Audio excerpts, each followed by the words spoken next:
नमस्कार दोस्तों, आप संजय कुमार श्रीवास्तव के साथ और मुस्कान इंडिया न्यूज़ में फिर आपका एक बार स्वागत है। और आज मैं आपको लेकर आया हूं दिल्ली के बाईपास नगर में, जहां पे संजय गांधी ट्रांसपोर्ट नगर कहलाता है।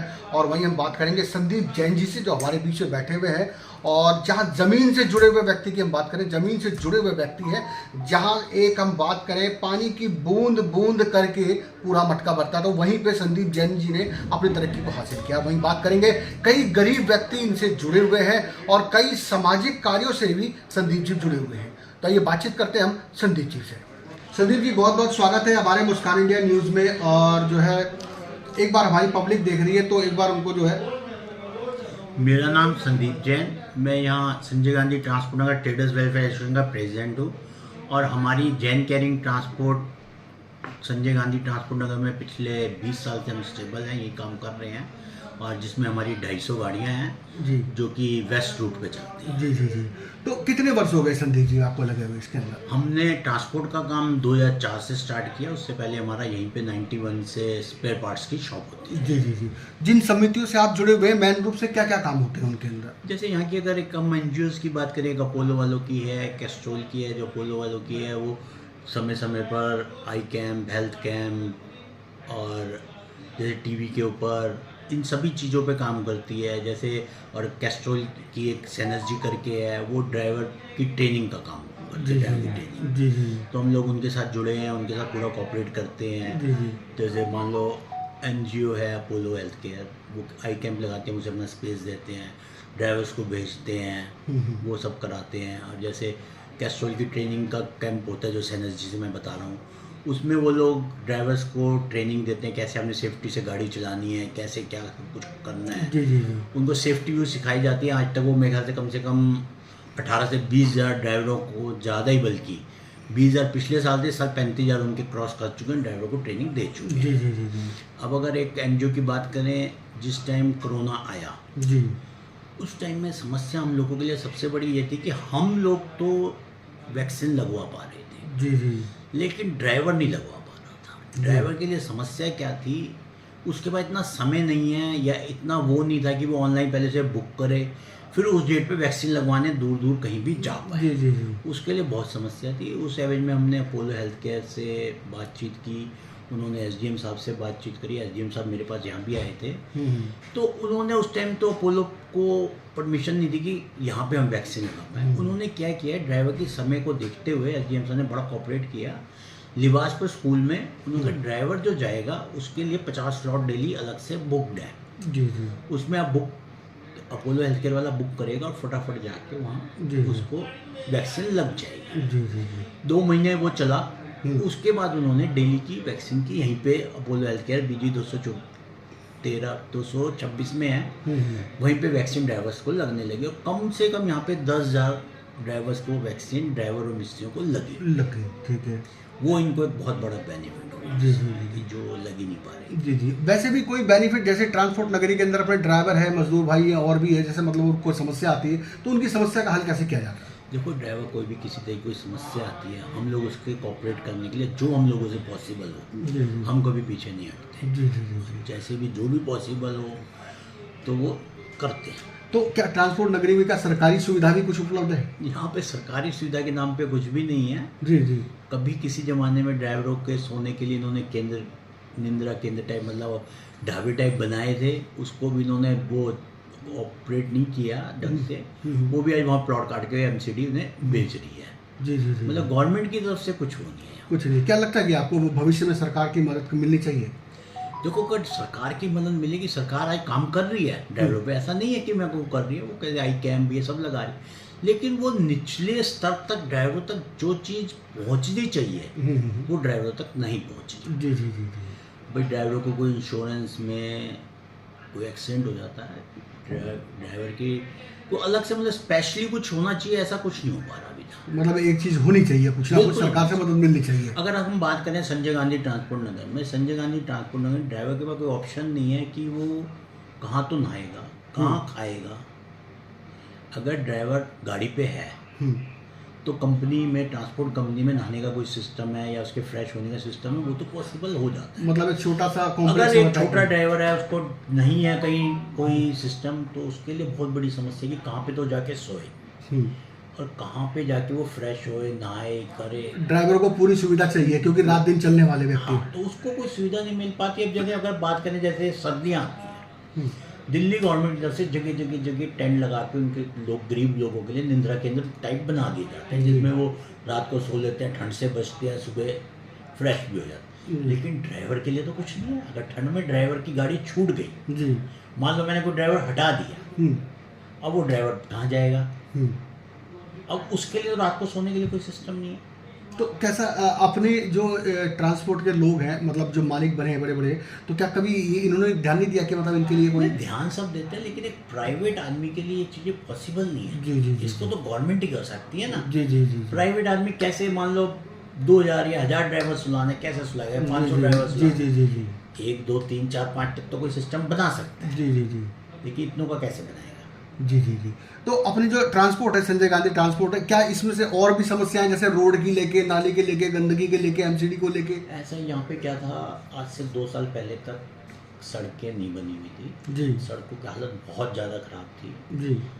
हम पिछले 10 साल तक एमसीडी से हमारी लड़ाई चलती रही, हम्म, और एमसीडी फंड ना होने का एक रीज़न चलता रहा, जिससे सड़कें नहीं बन पा रही थी।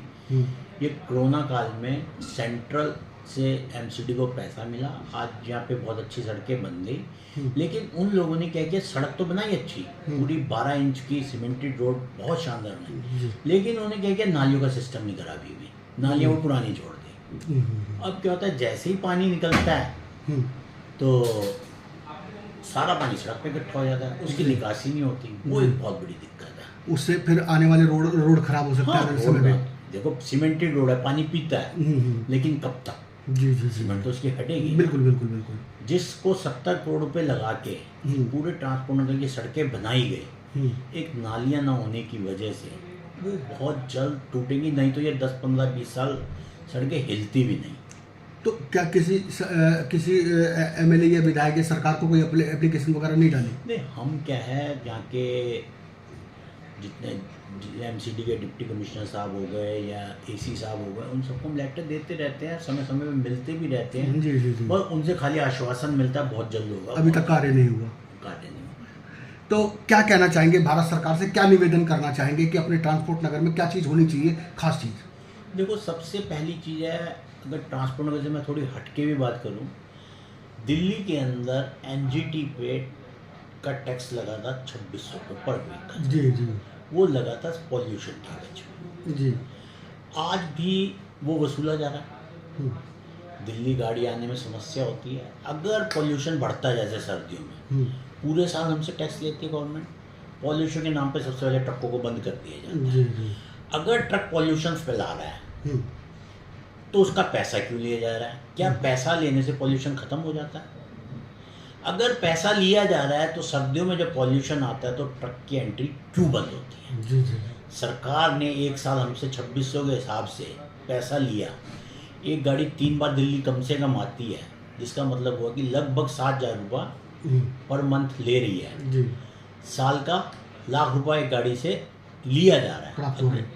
अगर मेरे पास 250 गाड़ियाँ ₹1,00,000 गाड़ी साल ले रही है तो कितना पैसा हो गया? जी, जी, जी, जी। और लेकिन जैसे ही पॉल्यूशन बढ़ेगा सबसे पहले ट्रकों को बंद किया जाता है। अच्छा। ऐसा क्यों?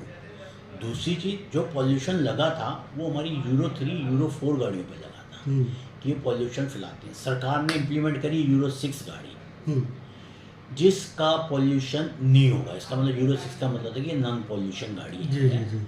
इसमें इतने बड़े बड़े सिस्टम लगाए गए, गाड़ी हमारी 4-5 लाख रुपए महंगी हो गई सिर्फ पॉल्यूशन की वजह। तो उस गाड़ी से भी टैक्स क्यों लिया जा रहा है? हम्म, अगर वो गाड़ी पॉल्यूशन नहीं फैलाती हम्म, तो आप उससे क्यों टैक्स ले रहे हो? और गाड़ी तो टैक्स देना नहीं बनता ना। गाड़ी जब बंद होती है पॉल्यूशन में, वो भी बंद कर देते हैं, हम्म, उसके लिए भी बड़ी समस्या होती है आने में। जी, जी, जी। तो ये गवर्नमेंट को इस उसमें ध्यान देना चाहिए कि या तो पॉल्यूशन से तुम हट रहे हो, फिर पैसा क्यों लगा रहे हो? जी, जी, जी। ये अब ट्रांसपोर्ट नगर में अगर देखा जाए, सड़कें बन गई तो पॉल्यूशन थोड़ा कम हुआ। हम्म, पिछले 10 साल सड़कें नहीं बनी, इतनी डस्ट उड़ती थी। यहाँ पे भूललाल कमेटी से एनजीटी के लोग भी आए जी, जी। उसको, लेकिन बनते बनते सड़कों को 10 साल लग गए। हमने 4-5 साल तो पॉल्यूशन खाया ही ना। जी, जी, जी, जी। मजबूरी पड़ी। अगर ट्रांसपोर्ट नगर की बात करें, ट्रांसपोर्ट नगर में जैसे ये सड़कों के लिए हुआ, भाई नालियों का काम हो, कोई ड्राइवरों के लिए कैंप बने जिसमें ड्राइवर रेस्ट कर सके, ड्राइवर अपना सारी वर्किंग कर सके, जी। आराम कर सके। ड्राइवर के लिए आराम करने के लिए पॉसिबिलिटी नहीं है, जी जी जी, वो बननी जरूरी है। वो जरूरी है। आगे हम बात करेंगे जुड़ी हुई रोड की यातायात संबंधों से, जैसे ट्रैफिक नियम हो गए, उनके बारे में क्या कहना चाहेंगे? देखो, ट्रैफिक नियम में सबसे बड़ी समस्या क्या है? हम्म, सारे रूल रेगुलेशन क्या ट्रक के लिए हैं? हम्म, अगर ट्रक अपनी लेन से बाहर जाता है, उसका चलान हो जाता है, बंद कर दिया जाता है। कार वाला उस लेन में क्यों चलता है? जी या ऑटो वाला उसमें चल रहा है, जी तो ट्रक को तो बाहर निकलना पड़ता है उससे। जी या थोड़ा इधर उधर जाता है, कार वाले ने इमरजेंसी ब्रेक मार दी, ट्रक की तो इतनी लगती नहीं, वो एक्सीडेंट रेशो होता है। और फिर क्या होता है, अगर हम कार चला रहे हैं, मैं अगर यहाँ से दिल्ली में, आज मेरे को 20 साल हो गए कार चलाते, आज तक किसी ने मेरे कागज नहीं चेक करे। जी जी। और ट्रक यहाँ से अगर अलीपुर तक जाएगा, उसके 4 बार चेकिंग की होती है।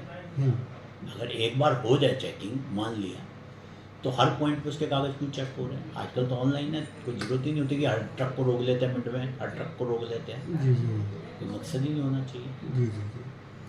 तो मतलब यहाँ भी कहीं ना कहीं दिक्कत आ रही है यातायात संबंध से। यातायात संबंधी मतलब ड्राइवर को बार बार रोक के, अब क्या है, अगर देखा जाए, जो ट्रैफिक है, ट्रैफिक पुलिस है, वो सिर्फ फोकस कर रही है चलान पे। हम्म, अगर वो व्हीकल को चलाने पे फोकस करें कि सब ट्रक्स या कार बस अपनी लेन में चलें और वो सामने खड़े हैं, हम्म, तो कोई रूल नहीं तोड़ता। ट्रैफिक पुलिस वाला खड़ा दिखेगा ना, कोई जी, रूल जी, नहीं जी। तोड़ता। वो क्या करते हैं, पेड़ के पीछे खड़े होते हैं। अच्छा, ट्रैफिक पुलिस वाले पेड़ के पीछे खड़े होते हैं, क्योंकि उनका टारगेट ट्रैफिक को सही चलाना नहीं है, चलान उनका करना। टारगेट है चलान करना। अगर पेड़ के पीछे ना खड़े, पेड़ के आगे खड़े हो, जी जी तो कार वाला भी रेड लाइट नहीं टपाएगा, ट्रक वाले की तो बात छोड़ दो, जी जी, एक आदमी दिखाई देगा। उसे दिखाई दे रहा ट्रैफिक वाला खड़ा है। जी जी जी जी।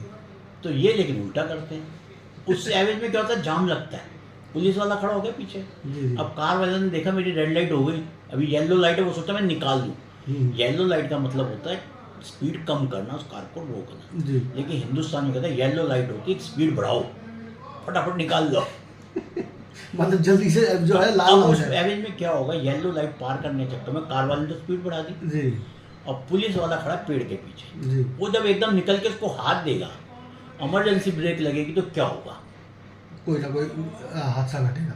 तो ये छोटी छोटी चीज़ें हैं जिस पे सरकार को फोकस करना चाहिए। जी जी जी। प्रधान जी, बहुत बढ़िया लगी आपकी बातें। दो चार जो है भारत सरकार से भी निवेदन है हमारा कि जो है कुछ बातें कानून में जाए, और साथ साथ में हमारे समाज के साथ साथ में 30 त्यौहार भी हैं, और आने वाले रक्षाबंधन पे, जन्माष्टमी पे सभी देशवासियों को एक बार हार्दिक शुभकामनाएं दे दें। थैंक यू, नमस्कार। एक बार हाथ जोड़ के नमस्कार। शुभकामनाएं दे दें आप सभी सभी को मेरी तरफ से 15 अगस्त, राखी, जन्माष्टमी की सभी को बहुत बहुत बधाई।